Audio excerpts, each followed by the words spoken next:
अस्सलाम वालेकुम, मैं हूं सबा भट्टी और आप देख रहे हैं MAT20 न्यूज HD। आइए नजर डालते हैं आज की अहम खबर पर।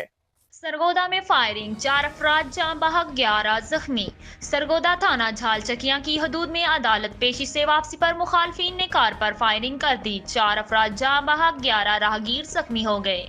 चकचवन शुमाली के 2 ग्रुपों में पुरानी दुश्मनी थी। आज अदालत पेशी से वापसी पर एक ग्रुप ने दूसरे ग्रुप पर अजीज भट्टी टाउन के करीब फायरिंग कर दी, जिसके नतीजे में गाड़ी में सवार 4 अफराद जाँ बहक और 11 राहगीर भी फायरिंग की जिद में आकर जख्मी हो गए।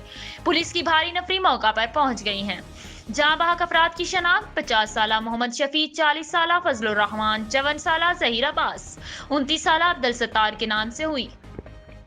जख्मियों में 15 साला हैदर, 42 साला शहबाज, 50 साला जफर शाह, 28 साला फैजान अली, 45 साला शाहिद, 35 साला जावेद, 20 साला मोहम्मद उस्मान, 50 साला मोहम्मद जलील, 53 साला मोहम्मद रमजान, 55 साला आजम, 50 साला मोहम्मद अकरम शामिल हैं। Report Khadam Hussain Qureshi, special reporter MAT20 news HD।